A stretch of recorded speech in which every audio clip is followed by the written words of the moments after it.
जय हिंद दोस्तों, मैं कौशल आपका स्वागत करता हूं आपके अपने इस चैनल पर। आज की इस वीडियो में हम बात करने वाले हैं कल के लिए। कल 16 तारीख गुरुवार का दिन वीकली एक्सपायरी है और कल के दिन हमको किस तरह की अपॉर्चुनिटीज़ मिल सकती है, हम इसके बारे में कल आज के इस वीडियो में बात करने वाले हैं। और अभी हम पिछले 2 दिनों से देख रहे हैं, 2 से 3 दिनों से, कि मार्केट अपनी एक स्पेसिफिक रेंज में है। उसके साथ ही साथ कुछ इम्पॉर्टेंट अपडेट भी आपको बतानी है कि फेड की आज मीटिंग है, लगभग 11 बजे तक उसके रिज़ल्ट्स अनाउंस हो जाएंगे। तो उसका जो इम्पैक्ट है वो आपको देखने में मिल सकता है, ठीक है। और उसका क्या इम्पैक्ट होगा, ये सारी चीज़ें हम समझेंगे और वीडियो में देखेंगे। और उसके साथ ही साथ यहाँ पर ये जो एक रेंज बनी है, ठीक है, ये रेंज में यदि कल हमको किसी भी तरफ का ब्रेकआउट या ब्रेकडाउन मिलता है तो हमको एक बड़े मूव की तैयारी लग रही है, ठीक है। ये एक जो रेंज बनी है, ये किधर ब्रेक होती है और उसमें हमारे पास किस तरह की लॉन्ग अनवाइंडिंग, ठीक है, या फिर शॉर्ट कवरिंग का मूव हमको मिलता है, वो सारी चीज़ें हम देखेंगे। उससे पहले दोस्तों चलते हैं मार्केट स्नैपशॉट पर और आज के दिन का मैं यहाँ पे अब देख लेते हैं, ठीक है। उससे पहले मैं आपको कुछ कंफर्म कर देता हूँ, यदि आपने अभी तक चैनल को सब्सक्राइब नहीं किया है तो चैनल को सब्सक्राइब कर बेल आइकन को प्रेस करें ताकि आने वाली इन्फॉर्मेटिव वीडियोज़ के नोटिफिकेशन आपको मिल सकें। साथ ही साथ वीडियोस पर अपने सुझाव आप कमेंट बॉक्स में ज़रूर दे सकते हैं, ठीक है, तो वो दीजिएगा। तो चलिए दोस्तों, अब चलते हैं मार्केट स्नैपशॉट पर। और मार्केट स्नैपशॉट में हमको जो दिखाई दे रहा है वो आज के दिन क्लियरली यहाँ पर दिखाई दे रहा है कि एडवांस डिक्लाइन रेशियो की यदि मैं बात करूँ तो एडवांस डिक्लाइन रेशियो में लगभग 2200 स्टॉक्स में से 967 स्टॉक्स जो थे वो डिक्लाइनिंग थे और एडवांसिंग स्टॉक्स जो थे वो 1147 स्टॉक्स थे, ठीक है। यदि FII DII एक्टिविटी की बात करूं तो 3531 करोड़ की FII ने सेलिंग की है और 2588 करोड़ की DII के थ्रू बाइंग हुई है। एडवांस डिक्लाइन रेशियो जो है वो 1.19 का है। अब सेक्टर वाइज यदि हम बात करें तो दोस्तों, ये ब्रॉड मार्केट इंडाइसेस में आपको कुछ मिले जुले क्यूज़ दिखाई दे रहे हैं। काफ़ी सारे इंडाइसेस आपको ग्रीन में दिखाई दे रही हैं और कुछ इंडाइसेस आपको रेड में दिखाई दे रही है। अब ये जो ग्रीन में दिखाई दे रही है, इसका मतलब ये है कि मार्केट पर जो है वो जो भी वैल्यू बाइंग वाली अपॉर्चुनिटीज़ जहाँ पर मिल रही है वहाँ पर बाइंग आपको कंटिन्यू दिखाई दे रही है, ठीक है। ठीक ऐसे ही सेक्टर वाइज इंडाइसेस में भी आपको दिखाई दे रहा होगा। बैंक निफ्टी थोड़ा सा पॉजिटिव, ऑटो सेक्टर लगभग 1% के आसपास पॉजिटिव, ठीक है, और कुछ और ऐसे सेक्टर हैं जो कि थोड़े से नेगेटिव आपको दिखाई दे रहे हैं। अब ये जो एक रेंज बनी हुई है, इस रेंज पर मार्केट में हमको किस तरह से कामकाज करना है ये हम देख लेते हैं। 11 बजे दोस्तों US फेड की जो मीटिंग है उसके अनाउंसमेंट आएंगे और उसमें कितने पॉइंट्स इंटरेस्ट रेट बढ़ रहा है इसके ऊपर डिपेंड करता है कि मार्केट में किस तरफ का मोमेंटम आपको कल दिखाई देगा, ठीक है। US मार्केट अभी थोड़े से वॉलेटाइल हो सकते हैं, ठीक है। जैसे ही यदि मान लीजिए किसी तरह का ये जो इंटरेस्ट रेट है ये मार्केट पॉजिटिव लेता है, ठीक है, जो उम्मीद मार्केट को है, ऑलरेडी मार्केट ने वो प्राइस को फैक्टर इन कर लिया है, बट यदि उससे कम हो जाता है तो मार्केट पर आपको एक अच्छी पॉजिटिविटी दिखाई देगी। और यदि मान लीजिए जो मार्केट ने प्राइस इन कर रखा है और उससे ज़्यादा, यानी मार्केट की एक्सपेक्टेशन से ज़्यादा इंटरेस्ट रेट हाइट होते हैं तो फिर मार्केट में आपको डाउन साइड का मोमेंटम दिखाई देगा। ऑप्शन चेन की यदि मैं बात करूँ तो दोस्तों यहाँ पर ऑप्शन चेन में आपको क्लियरली दिखाई दे रहा है, मैंने यहाँ पर निफ्टी का ऑप्शन चेन लगा के रखा हुआ है और यहाँ आपको दिखाई दे रहा होगा मैंने अभी 16 तारीख का ऑप्शन चेन लगाया है।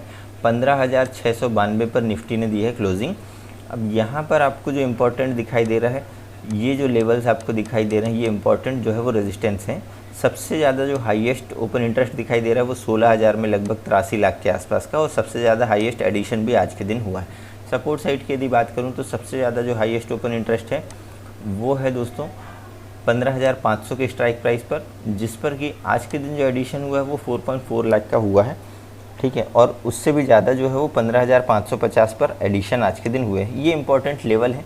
बैंक निफ्टी की भी हम ऑप्शन चेन एक बार देख लेते हैं और बैंक निफ्टी का ऑप्शन चेन आपको दिखाई दे रहा होगा कि यहाँ पर सबसे ज़्यादा जो हाईएस्ट ओपन इंटरेस्ट दिखाई दे रहा है, ठीक है, अभी जो है वो 33,340 के आसपास जो है वो बैंक निफ्टी है। 16 तारीख की एक्सपायरी मैंने सिलेक्ट की है और यहाँ पर जो हाईएस्ट ओपन इंटरेस्ट आपको दिखाई दे रहा है वो दिखाई दे रहा है दोस्तों 35,000 के आसपास, 35,000 के कॉल में। मगर यहाँ से जो है वो आज के दिन काफ़ी सारी प्रॉफिट बुकिंग हो चुकी है, ठीक है। अब यदि यहाँ पर इम्पोर्टेंट रेजिस्टेंस की बात करें तो 34,000 एक इम्पॉर्टेंट रेजिस्टेंस की तरह काम कर रहा है, ठीक है। और 33,500 33,800, ये एक इम्पॉर्टेंट लेवल है ऊपर साइड के लिए। नीचे साइड के लिए यदि बात करूँ तो 33,000 एक इम्पॉर्टेंट साइकोलॉजिकल सपोर्ट लेवल है, ठीक है। उसके बाद सीधा 32,500 के लेवल्स आपको दिखाई दे रहे हैं, बीच में आपको ये लेवल्स हैं। चलिए अब चार्ट में चलते हैं दोस्तों, ज़्यादा समय नहीं लेते हैं और चार्ट में हम देखेंगे कि हमको किस तरह का मोमेंटम दिखाई दे रहा है, ठीक है। निफ्टी का मैंने यहाँ पर चार्ट लगा के रखा हुआ है, 15 मिनट का टाइम फ्रेम सिलेक्ट कर रखा है। लेट सपोज यदि कल मार्केट पर ओपनिंग होती है फ्लैट, ठीक है, यदि यहीं कहीं ओपनिंग होती है, कल एक्सपायरी है, तो इस चीज़ का आपको विशेष ध्यान रखना होगा। या तो आप नेक्स्ट एक्सपायरी पर कामकाज कर सकते हैं और यदि कल की ही एक्सपायरी पर कामकाज करना है तो थोड़ा सा सावधानीपूर्वक हमको काम करना होगा। देखिए जिस तरह का मोमेंटम मार्केट पर अभी कंटिन्यू नेगेटिव बना हुआ है, तो इस तरह के मोमेंटम में कॉल साइड की पोजीशन हम सिर्फ तब बाय करेंगे जब हमारे पास एक परफेक्ट सिचुएशन होगी या फिर उस तरह का कोई ट्रिगर होगा तब, ठीक है। लेट सपोज यदि मार्केट पर ओपनिंग होती है फ्लैट और मार्केट पर नीचे इस वाले लेवल का आज के लो का आपको ब्रेकडाउन मिल जाता है, ठीक है, तो हम पुट की साइड बैठ सकते हैं। या फिर आप और सेफ रहना चाह रहे हैं तो 15,658 का लेवल यदि नीचे साइड ब्रेक होता है तो फिर हम पुट की पोजीशन पर बैठ सकते हैं। पहला जो टारगेट होगा वो होगा मेरा 15,560 के आसपास का, ठीक है। उसके बाद जो नेक्स्ट टारगेट होगा वो होगा 15,490 के आसपास का, ठीक है। यदि मान लीजिए मार्केट इस लेवल के नीचे सस्टेन करने लगता है तो फिर अगला जो टारगेट निकल कर आ रहा है वो 15,360 या 15,370 के आसपास तक का आपको यहाँ पर टारगेट दिखाई दे रहा है। यानी पहला टारगेट ये होगा, सेकंड टारगेट ये होगा और थर्ड टारगेट हमारे लिए ये होगा कब, फ्लैट ओपन होने पर, ठीक है। इन केस यदि मार्केट पर नेगेटिव ओपनिंग होती है और नेगेटिव ओपनिंग यदि आपको यहाँ कहीं दिखाई देती है, ठीक है, और आपको फर्स्ट कैंडल इस तरह की दिखाई देती है, या फिर आप 5 मिनट के 5 कैंडल का वेट कर सकते हैं, उसमें आपको लोअर लोज और लोअर हाइज आपको लगते हुए दिखाई दे रहे हैं और उस वाली रेंज का नीचे साइड आपको ब्रेकडाउन मिलता है, तो फिर हम पहला जो टारगेट होगा वो मेरे लिए ये होगा 15,500 का। इसके नीचे यदि मार्केट सस्टेन करने लगता है, लगभग 15 मिनट की कैंडल यदि इसके नीचे क्लोज दे देता है तो फिर हमको 360 के आसपास तक के लिए बैठना चाहिए कल के लिए, ठीक है। अब बात करते हैं दोस्तों, यदि मार्केट जो है वो फ्लैट ओपन होने के बाद ऊपर जाने लगती है, 820 के ऊपर ही हम कोई कॉल के बारे में सोच सकते हैं, वो भी कम क्वांटिटी के साथ। पहला टारगेट जो होगा वो मेरे लिए 860 के आसपास का होगा, सेकंड टारगेट जो होगा वो लगभग 900 के आसपास का होगा और जो थर्ड टारगेट होगा, ठीक है, वो आप 15,925 940 के आसपास तक रख सकते हैं। ये जो थर्ड टारगेट है इसको हमको थोड़ा सा ऊपर करना होगा, ठीक है, अदरवाइज़ ये टारगेट इतने पास आ जाएंगे। या फिर आप चाहें तो यहाँ पर यदि मार्केट आ जाता है तो आप अपना स्टॉप लॉस को ट्रेल कर सकते हैं, ठीक है। ये हो गए नीचे और ऊपर के लिए, ठीक है। अब बात करते हैं दोस्तों, यदि मार्केट पर ओपनिंग हो जाती है गैप अप, यदि 820 के ऊपर ही आपको गैप अप ओपनिंग हो जाती है और आज का जो हाई है उसके नीचे मार्केट आ जाता है स्लोली, तो फिर हम पुट के लिए बैठ सकते हैं, ठीक है। आज का जो लो होगा ये वाला जो आपको एक स्विंग यहाँ दिखाई दे रहा है, इस स्विंग का हमारा पहला टारगेट होगा। जो सेकंड टारगेट होगा जो आज का लो मार्केट ने लगाया है, यदि इसके नीचे भी मार्केट आ जाती है तो 15,560 तक के लिए हम यहाँ पर बैठ सकते हैं, ठीक है। इससे नीचे की उम्मीद मैं नहीं कर रहा हूँ, क्योंकि मार्केट पर यदि गैप अप ओपन हो रहा है और उसके बाद यहाँ तक मार्केट आ रहा है तो इतना ट्रेवल यदि मार्केट करेगा तो उसके बाद के मोमेंटम आपको थोड़ा सा मुश्किल होता है। बट यदि मान लीजिए मार्केट 15,500 के नीचे सस्टेन करने लगती है तो फिर आपको एक अच्छे लॉन्ग अनवाइंडिंग के कारण आपको नीचे साइड का भी मूव दिखाई दे सकता है, बट वो अनएक्सपेक्टेड मूव होगा। उसके लिए हम मार्केट जिस तरह से मोमेंटम देगा हम अपने स्टॉप लॉस को ट्रेल करते हुए बढ़ सकते हैं, ठीक है। तो दोस्तों अब चलिए चलते हैं बैंक निफ्टी पर। बैंक निफ्टी की यदि हम बात करते हैं तो बैंक निफ्टी पर भी हमने हमारी रेंज सिलेक्ट कर ली है। यहाँ पर मैंने 1 घंटे का टाइम फ्रेम लगा कर रखा हुआ है और मार्केट ने ये एक जो रेंज बनाई है, ठीक है, इस रेंज के अंदर ही मार्केट एक छोटी सी रेंज पर मार्केट जो है वो कामकाज करते हुए आ रहा है।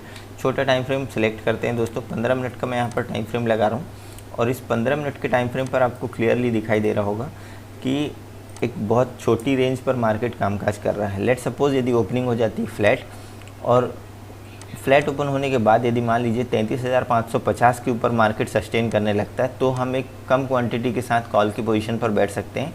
पहला जो टारगेट होगा वो 33,740 के आसपास का, दूसरा जो टारगेट है 33,850 के आसपास का और तीसरा जो टारगेट है 33,990 या फिर आप 34,000 का लेवल मान सकते हैं, ठीक है। अब ये जो लेवल है किस तरह से इम्पोर्टेंट होंगे, यदि मान लीजिए मार्केट इसके ऊपर सस्टेन करने लगती है दोपहर के बाद, ठीक है, सबसे बेस्ट मोमेंटम आपके लिए तब होगा यदि दोपहर तक मार्केट इसी रेंज के अंदर रहे, और इस वाली रेंज को यदि दोपहर में मार्केट यानी लगभग 12:30 या 1 बजे के बाद यदि आपको ब्रेकआउट देती है, तो फिर आपको यहाँ पर अच्छी शॉर्ट कवरिंग के कारण आपको ये वाले मूव दिखाई दे सकते हैं। अब बात करते हैं यदि मार्केट इस वाली रेंज को नीचे साइड ब्रेकडाउन देती है, 33,250 के नीचे सस्टेन करती है मार्केट, तो हम एक पुट के लिए बैठ सकते हैं। पहला जो टारगेट होगा वो 33,150 के आसपास का होगा, ठीक है। उससे यदि मार्केट नीचे आती है तो फिर आप 32,960 के आसपास तक के लिए बैठ सकते हैं, ये सेकंड टारगेट होगा। इसके नीचे यदि मार्केट सस्टेन करती है तो आप 32,740-750 तक के लिए नीचे साइड के लिए बैठ सकते हैं। अब बात करते हैं दोस्तों यदि गैप अप या गैप डाउन ओपन मार्केट हो जाती है तो पहले बात करते हैं गैप अप के लिए। यदि मान लीजिए 33,800 के आसपास मार्केट ओपन होती है और आपको पहली कैंडल इस तरह की नेगेटिव आपको दिखाई देती है, तो हम तुरंत ही पुट के लिए बैठ सकते हैं। पहला टारगेट आज के हाई का होगा, दूसरा टारगेट जो है वो आज की क्लोजिंग का होगा, और तीसरा जो टारगेट होगा वो हमारे लिए 33,170 के आसपास तक का होगा, ठीक है। अब बात करते हैं दोस्तों यदि गैप अप ओपन होने के बाद मार्केट और ऊपर जाने लगती है, यदि 15 मिनट की कैंडल इस तरह की कोई बनती है या फिर 5 मिनट की 5 कैंडल आपको लोअर लोज और लोअर हाई लगाते हुए दिखाई देती है, उस रेंज के ऊपर ही हम कॉल के लिए बैठ सकते हैं। मगर ध्यान रखिएगा मार्केट का ट्रेंड अभी नेगेटिव है, और अगेंस्ट ट्रेड लेने के लिए, अगेंस्ट ट्रेंड यदि हमको ट्रेड लेना है तो हमको क्वांटिटी अपनी कम रखनी होगी, ठीक है। अब बात करते हैं दोस्तों यदि गैप डाउन ओपन हो जाता है मार्केट, यदि मान लीजिए मार्केट जो है वो 33,200 के नीचे ओपन होता है, ठीक है, तो हम तुरंत पुट के लिए बैठ सकते हैं, बशर्ते ये कि हमको इस तरह की कोई कैंडल दिखाई दे या 5 मिनट की आपको कोई रेड कैंडल दिखाई दे जिसकी विक्स जो है वो ऊपर साइड हो और बॉडी जो है वो इस तरह की दिखाई दे, तो इसके नीचे हम पुट की पोजीशन पर बैठ सकते हैं। पहला जो टारगेट होगा वो मेरे लिए होगा दोस्तों 32,954 तक के लिए।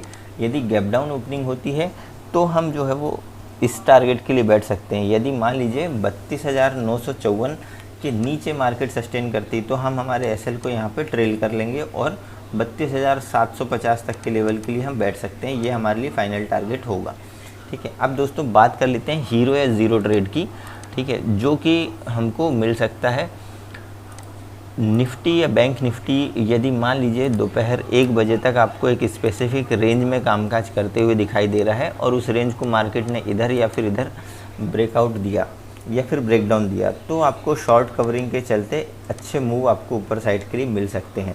ध्यान रखिएगा निफ्टी की स्पेसिफिकली मैं बात कर रहा हूँ, यदि दोपहर तक ये इसी रेंज पर है तो कोई भी कॉल या फिर पुट जिसका कि प्राइस लगभग 25 रुपये के आसपास होगा, हम उसको बाय कर सकते हैं और उसका हम एसएल रखेंगे दोस्तों 5 रुपये का, ठीक है।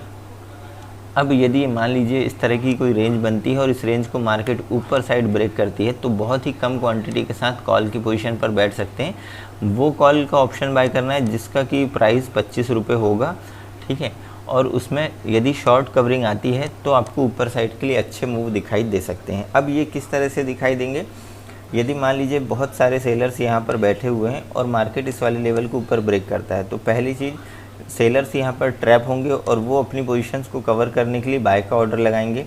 जो लोग यहाँ पर वेट कर रहे हैं वो लोग भी यहाँ पर बाय का ऑर्डर लगाएंगे, ठीक है, और जो लोग यहाँ पर साइडवेज के कारण थोड़ा बहुत वेट कर रहे थे वो भी यहाँ पर बाय का ऑर्डर लगाएंगे। तो इस तरह से क्या होगा, तीनों साइड से बाइंग की पोजीशन आएगी और बाय का जो ऑर्डर फ्लो है वो काफ़ी हैवी होगा और उसके कारण आपको एक शॉर्ट कवरिंग की रैली आपको देखने में मिलेगी। ठीक ऐसे ही यदि मान लीजिए मार्केट जो है वो उस रेंज को नीचे साइड ब्रेक करती है तो जिन्होंने पुट की पोजीशंस को सेल करके रखा है वो अपनी पोजीशन को कवर करेंगे और बहुत सारे लोग यहाँ पर पुट के लिए बैठे होंगे जो वहाँ पर सेल करेंगे, बाय करेंगे सॉरी, तो आपको नीचे साइड का भी एक अच्छा मूव दिखाई दे सकता है। ठीक है दोस्तों, ये तो थी निफ्टी और बैंक निफ्टी का कल के लिए प्रेडिक्शन। वीडियो पसंद आए तो वीडियो को लाइक कीजिएगा, चैनल पर नए हैं तो चैनल को सब्सक्राइब कर बेल आइकन को ज़रूर प्रेस करें ताकि इन्फॉर्मेटिव वीडियोस के नोटिफिकेशन आपको मिल सकें और मैं इस तरह के और भी वीडियोस आपके लिए बना सकूं, इसका मुझे मोटिवेशन मिल सके। ठीक है, मिलते हैं नेक्स्ट वीडियो में, तब तक के लिए जय हिंद।